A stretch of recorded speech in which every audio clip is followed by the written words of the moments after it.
Dito ulit ako sa plaza. Kami pala, sinama ko si Papa kasi hindi ko kaya mag-isa. Si Karit kasi busy pa rin, pupunta pa rin siya sa Naga. And nakipag-meet up ulit ako kaya wala kaming vlog kahapon. Busy na naman. And today, hindi ko alam kung makakapag-vlog tayo tonight, kung makakahabol tong vlog na to. And nandito kami ulit. Patapos na, dalawa na lang na bayong yung inaantay natin na tao. Kanina pa kami dito mga alas 9 ng umaga. And ngayon, alas 10 na. So, may 1 hour na din. Umalis kami sa bahay alas 8. Sobrang aga. Kasi yun ang, yun ang available na time ng mga nakikipag-meet up. Kasi pag Martes dito, tsaka Biyernes, yun yung palengke. Parang palengke day. Martes at tsaka Biyernes. Diba sa ibang lugar parang linggo yung palengke day nila. Dito sa amin, Martes. At tsaka, wait lang. May nagme-message. Yun, marami-rami na kaming na barter. Ayan siya dyan sa bayo. Ay, sa basket. Puro yan, mga bigas-bigas. Marami na kaming bigas. Nung nakaraan, di ba walang bigas? Ngayon, puro bigas naman. Tapos yung iba, mga spaghetti, ganun pa rin. Itlog, biskwit, kung ano-ano. Mamaya ipapakita ko ulit sa inyo pagka nakauwi na kami. And, hindi naman dun sa nagsasabi na kailangan may face shield, dun sa nag-comment sa nakaraan na vlog. Pagka lang po yun, pag nasa biyahe, ganyan, kailangan may face shield ka. Pero pag nandito ka na sa, sa wala naman masyadong tao, okay lang na wala kang face shield. Pero face mask, kailangan. Hindi ko lang sinusuot ngayon kasi nagsasalita ako. Pero yung face shield niya, required siya sa mga sasakyan or sa mga trabaho na marami kayong magkakaharap, marami kayo doon na, anong tawag doon? Kumpul-kumpul. Yun, kailangan ng face shield. Pero dito, okay lang naman. So dun sa nag-comment, okay lang yun na walang face shield kami ngayon habang nakikipag-meet up. Tsaka lilinisan ko na to pag uwi namin. Nung nakaraan hindi namin nilinis. Marami nag-comment doon, marami nag-react. Pero ngayon, lilinisan na talaga namin. Pagka uwi, para sure na walang virus tong dala namin. So, ayun, mamaya ulit. And antay lang namin yung dalawa. And pupunta pa kami doon. Kukunin ko yung bayad dun sa nag-order. May nag-order kasi sa atin, ipapadala ko sa Iriga. Nanonood siya ng vlog. So, nag-order siya taga Iriga. Thank you so much. Kukunin natin ngayon. Hindi ko nakuha nung Sunday kasi sobrang haba daw ng pila tapos sarado yata yung LBC. So, hindi ko siya nakuha. Kaya, ayun. Ngayon kukunin tapos papadala na rin natin. Kung hindi mahaba yung pila kasi baka tanghaliin kami, guys. Mamaya ulit. Nakauwi na ako, guys. Hindi na ako nakapag-vlog doon dahil sobrang ang busy ko na naman doon. Hindi na tayo nag-vlog and dire-diretso na. Pumunta ako ng LBC kasi may umorder nga, diba, ng dalawa na ipapadala ko sa LBC. Kaso ang problema, pagkakuha ko sa Palawan, sobrang haba ng pila, di nakuha ko ng pera, and then pumunta na ako ng LBC. Aba, ang mahal ng padala sa LBC, guys. Nung nasa Laguna nga kami, papadala ko sa Mindanao, 182 lang ang minimum. Tapos nung nandito na kami, sa Iriga ko lang ipapadala, dito rin sa Bicol, sa may una-unahan. Ang babayaran ko, 460 pesos. Sabi ko, hala. Ang alam namin na shipping fee ay 120 lang kasi tinignan namin sa Google, sinearch namin yun nung kausap ko nga na umorder na nanonood dito sa vlog natin. So sabi ko, hala, hindi ito, bakit parang ang mahal? Mas mahal pa dun sa bayong na ipapadala ko. Dalawa lang naman ipapadala ko eh. Tapos ginawa ko, tinupi ko yung bayong, parang ko siya crosswise, lengthwise, patayo, hinati ko siya ng patayo. So umiksi, diba? Sabi niya ay 300 pesos na lang po ang padala. Kuha, ang mahal pa rin. Ang gaan-gaan nun. Wala pa yatang 1/4 yun. Yung bayong na yun. Sobrang gaan niya. Kaya nagtaka ako. Sabi ko, wag na lang po. Kunin ko na yung bayong. Sabi ko, wag na lang, next time na lang. Magtatanong na lang ako sa JRS dun sa nanonood kay Ate Sara. Si Sara pala na nag-order ng ganon. Sara na nasa Iriga. Ayun. Next time ko na lang ipapadala JNT or sa JRS. Mas mura-mura siguro yung charge niya. Grabe naman sa LBC dito sa Bicol. Sobrang mahal. Gulat talaga ako magpa 500, dalawang bayong lang. Wag na lang. Uwi na kami dito and okay naman, successful din yung barter natin today. Sobrang lang, napagod lang ako nung pahuli na kasi nga yung iba hinatid ko pa dun sa mga bahay-bahay nila doon sa Libmanan, sa mga tindahan nila kasi hindi daw sila makakapunta. Kasi nga walang bantay dun sa tindahan or walang bantay dun sa kanilang mga baby na iiwanan sa bahay. So ako yung pumunta sa kanila, hinatid-hatid ko. Yun, doon ako napagod. Tapos kasama ko naman si Papa, so siya yung nandoon sa plaza, binabantayan niya yung mga gamit. Eh, ako naman yung naghanap ng mga bahay-bahay. Kaya napagod ako nung pahuli na.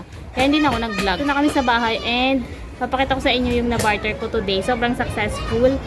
One lang siguro yung nag-cancel. So nakakatuwa kasi yun lang yung hindi sumipot ngayon kasi na busy daw siya. Hindi siya kakayanin na umabot ng time na yun.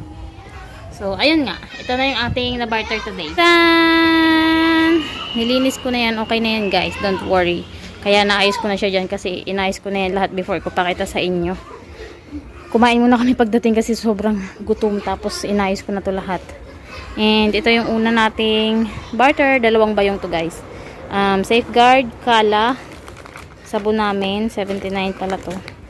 Kasi ito yung sinasabong ko na ngayon kasi mabango tapos tumatagal yung bango niya. Tapos malinis din naman sa damit kasi sa surf parang pag hindi siya natuyo sa araw hindi masyadong mabango.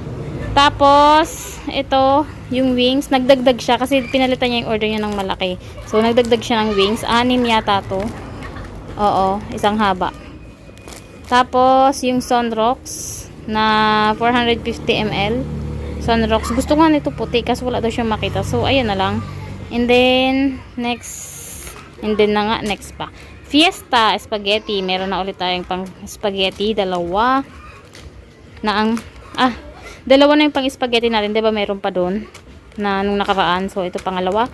And then tops, choco tops, ito yung gusto ng mga bata. Kaya ayan. And Nissin wafer, gusto rin to ng mga batuta syempre. Lahat naman to para sa mga bata. Kasi itong biscuit, isang bayong to guys, biscuit. Sinamahan niya ng face mask. Andito yung face mask. Ayan, 3 face mask. So isang bayong din to na maliit. And then itong condense tsaka ibap. Condense pala maliit. Tapos, itong ibap malaki. Isang bayong din yan. And, bonus niya to. Binonus niya itong mga knickknacks. Ay, hindi. Kasama pala to nito.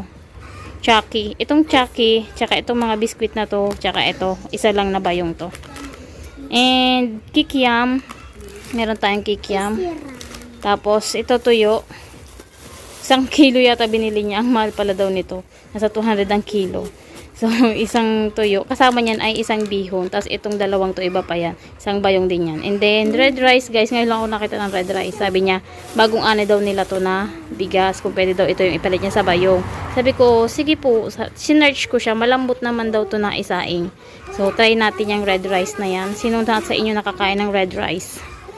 Tapos, itong Magic Flakes. Ayan, isang balot din. Tapos, isa pa ulit na Magic Flakes ba to? Oo nga, Magic Flakes na chocolate naman na flavor. Tapos, ang hotdog natin, 4 na. Ayan. Bossing hotdog. Ito, holiday. Cheese dog naman ito. 2 din. And, mantika. Meron na tayong mantika. Chucky. 6 to guys. Ininom ko na yung isa. Kasi sobrang nauhaw na ako kanina doon. Tapos, ito pa bonus ito. Binigay lang. Kettle corn. Sarap. Gusto ko nang kainin. Kettle corn. Kasama nito ay yung nakalimutan ko na kasi inalis ko na sa mga plastic nila kung sino yung mga sama-sama at inayos ko nga, nilinis ko. Tapos, ito silver swan. Kasama ito nung isang bihon tsaka toyo. Pabonus lang nila yan guys. Hindi ko naman yan sinabi. Ang sabi ko lang toyo at tsaka bihon. Pero sinamahan ito. At tsaka itong magic sarap. Sinamahan niya din 3. Tapos, itong ascorbic acid. Isang bayong dito na maliit. Para dun sa 2 kong anak. Sabi niya kung gusto ko daw ng ascorbic acid. Sabi ko sige, kasi papainom natin doon sa 2 bata. Malaki siya oh. Ewan ko kung maganda try natin sa 2 bata. Tapos 12 eggs, isang bayong din to. 12 eggs yan. And puro bigas na. Ito 5 kilo red rice, ito 7 kilos, 2 bayong to 7 kilos. Tapos ito 4 kilos, isang bayong. Ito 4 kilos din, isang bayong. Ayun, ang ating na-barter today. Sobrang thank you. Tapos may mga bumili din. May bumili din ng bayong na mga dumadaan. So, nakapera din kami, mga 500 din siguro yun. Thank you so much doon sa mga nag-support nito doon. Sa mga nanonood, gusto nyo ng barter, pwede rin naman yun guys. Halimbawa, may mga hindi na kayo dyan ginagamit na gamit. Mga nasa bahay nyo na naka-stock na lang. Pwede nyo yung i-barter. Gawa kayo ng group. And then, i-join nyo yung mga nandyan lang, halimbawa, yung buong city nyo, kung nasa Kalamba kayo, Kalamba City, barter. Dito kasi sa amin, Libmanan, barter. Yun yung tawag sa group. So, lahat ng Libmanan, nag-join doon. Nasa 5,000 na yata kami na member noon. And higit pa, ngayon, lalo siyang dumadami. So, ayun, mga halaman, mga gamit na hindi na nga ginagamit, mga electric fan, kung ano-anong barter. Basta walang involved na money ito. Basta, ano lang, kung ano yung gusto mong kapalit nung bagay na nasa iyo. Pero wag naman lalabis, wag ding yung madedehado ka at parang sobra naman yung hinihingi mo, wag naman. So, ayan, hindi, ako kasi yung, di ba yung bayong natin, alam niyo naman yung mga presyo niya. So, hindi ko naman siya hinihingian ng sobra. Halimbawa, yung isang bayong 3 kilong bigas lang, yung malaki-laki 4 na kilong bigas lang, mga ganyan. Kaya minsan dinadagdagan nila kasi parang nakakatuwa kasi naiisip nila yun, nadagdagan pa yung mga sinasabi ko na ganto lang, bigas lang na 3 kilo. Nakakatuwa. So pwede kayong gumawa ng ganun guys, gawa kayo ng mga barter group diyan sa inyong mga lugar-lugar. Kayo magpasimuno kasi masaya siya. Parang nauuso lang yung mga nakaraan dati na ganyan, 'di ba? Barter halimbawa may kamuting kahoy ka, ibabarter mo ng bigas, meron kang mais, ibabarter mo ng kamote, yung mga ganyan, 'di ba? Noon pa yan na mga sinauna pa yan na ang tawag doon? Gawain. Sinaunang gawain pa yan na ngayon lang medyo na uuso ulit. And wait lang, bago ko i-end to. Itong washing pala guys na ito, 10k lang pala na hinulugan ng 6 months. Kala ko kasi 20, yung 20 pala, yung TV pala yun. Mali yung sinabi ko, nanood siya ng vlog si Papa. Sabi niya, grabe ka naman doon sa washing. Sabi niya, 10k lang yun. Sabi ko, yung 20 pala, yung TV. So, mali yung sinabi ko guys. 10 lang ito, 10 na hulugan. Tapos, yung 20, yung TV. So, ayun. Papahinga muna ako, sobrang pagod ko. And ililigpit ko din itong lahat ng mga nakakalat sa lamesa. So, thank you so much again dun sa mga nakabarter ko. Mamaya ulit.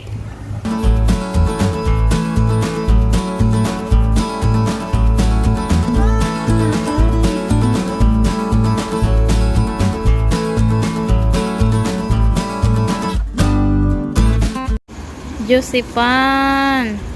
Si Joseph guys, nalulungkot si Joseph, walang kalaro si Joseph.